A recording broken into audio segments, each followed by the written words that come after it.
fantasma de Canterville, de Oscar Wilde. Capítulo 4.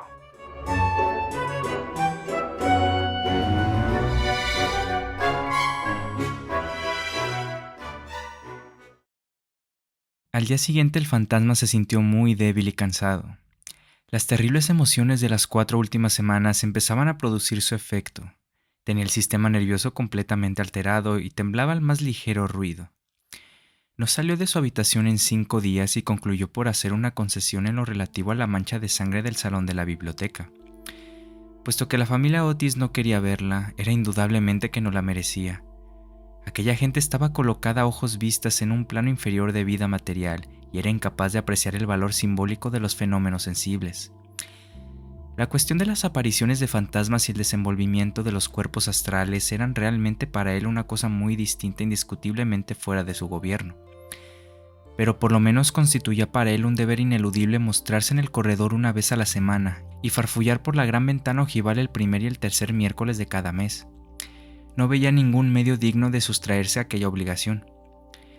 Verdad es que su vida estuvo llena de crímenes, pero quitado eso era hombre muy concienzudo en todo cuanto se relacionaba con lo sobrenatural. Así pues, los 3 sábados siguientes atravesó, como de costumbre, el corredor entre 12 de la noche y 3 de la madrugada, tomando todas las precauciones posibles para no ser visto ni oído. Se quitaba las botas, pisaba lo más ligeramente que podía sobre las viejas maderas carcomidas. Se envolvía en una gran capa de terciopelo negro y no dejaba de usar el engrasador sol naciente para engrasar sus cadenas. Me veo precisado a reconocer que solo después de muchas vacilaciones se decidió a adoptar esta última forma de protegerse. Pero al fin una noche mientras cenaba la familia, se deslizó en el dormitorio del señor Otis y se llevó el frasquito. Al principio se sintió un poco humillado, pero después fue suficientemente razonable para comprender que aquel invento merecía grandes elogios y que cooperaba, en cierto modo, a la realización de sus proyectos. A pesar de todo, no se vio a cubierto de molestias. No dejaba nunca de tenderle cuerdas de lado a lado del corredor para hacerle tropezar en la oscuridad, y una vez que se había disfrazado para el papel de Isaac el Oscuro o el cazador del bosque de Hosley, cayó de bruces al poner el pie sobre una plancha de maderas enjabonadas que habían colocado los gemelos desde el umbral del salón de tapices hasta la parte alta de la escalera de roble.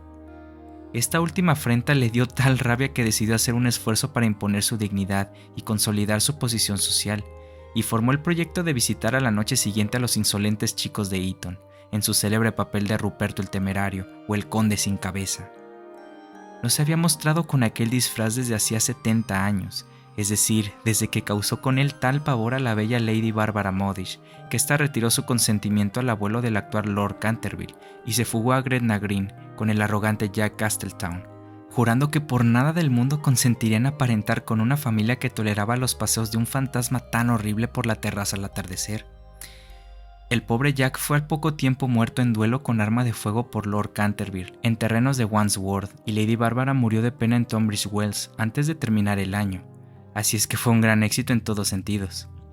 Sin embargo, fue permitiéndome emplear un término teatral para aplicarle a uno de los mayores misterios del mundo sobrenatural, o en lenguaje más científico, del mundo superior a la naturaleza, una creación de las más difíciles y necesitó sus 3 buenas horas para terminar los preparativos. Por fin todo estuvo listo, y él contentísimo de su disfraz.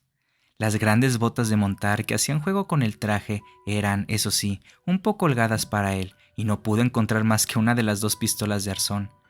Pero en general quedó satisfecho, y a la 1:15 pasó a través del estuco y bajó al corredor. Cuando estuvo cerca de la habitación ocupada por los gemelos, y a la que se llamaba el dormitorio azul por el color de sus cortinajes, se encontró con la puerta entreabierta. A fin de hacer una entrada efectista, le abrió de par en par con violencia, pero se le vino encima una jarra de agua que le empapó hasta los huesos, no dándole en el hombro por unos milímetros. Al mismo tiempo oyó unas risas sofocadas que partían de la doble cama con dosel. Su sistema nervioso sufrió tal conmoción que regresó a sus habitaciones a toda prisa, y al día siguiente tuvo que permanecer en la cama con un fuerte catarro.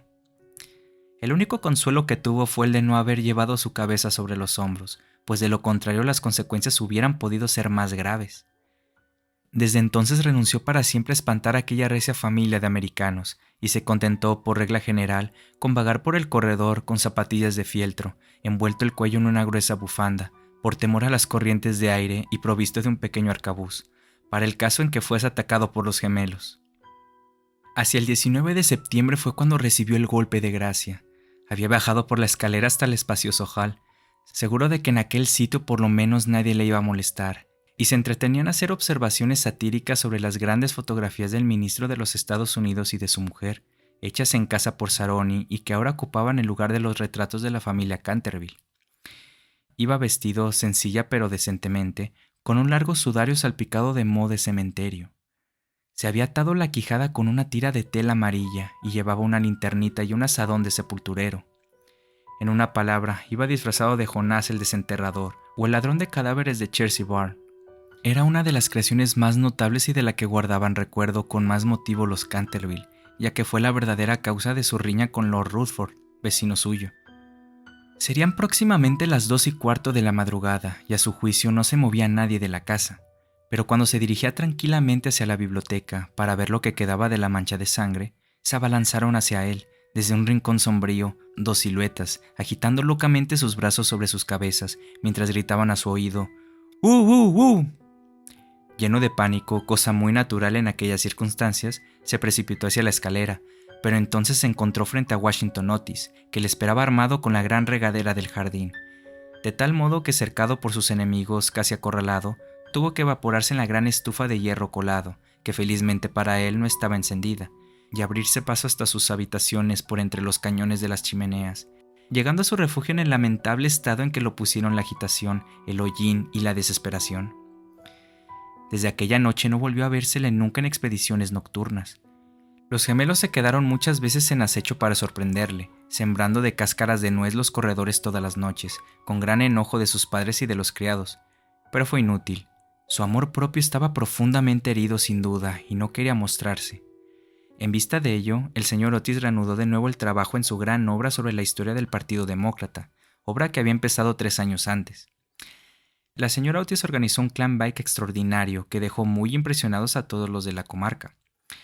Los niños se dedicaron a jugar a la barra, al écarté, al póker y a otros juegos típicos de América. Virginia dio paseos a caballo por caminos y veredas en compañía del duque de Cheshire, que se hallaba en Canterville pasando su última semana de vacaciones.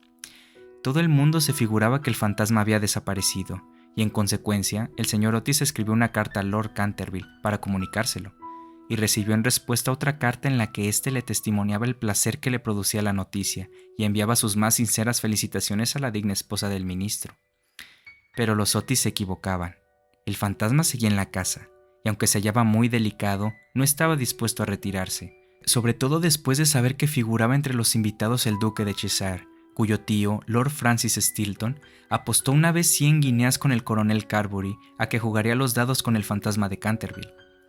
A la mañana siguiente se encontraron a Lord Stilton tendido sobre el suelo del salón de juego, en un estado de parálisis tal que, a pesar de la edad avanzada que alcanzó, no pudo ya nunca pronunciar más palabra que esta. 6 dobles. Esta historia era muy conocida en su tiempo, aunque, en atención a los sentimientos de las dos nobles familias, se hiciera todo lo posible por ocultarla, y existe un relato detallado de todo lo referente a ella en el tomo 3 de las memorias de Lord Tate sobre el príncipe regente y sus amigos. Desde entonces el fantasma deseaba vehementemente probar que no había perdido su influencia sobre los Stilton, con los que además estaba emparentado, pues una prima hermana suya se casó en segundas nupcias con el señor Buckley, del que descienden en línea directa, como todo el mundo sabe, los duques de Cheshire.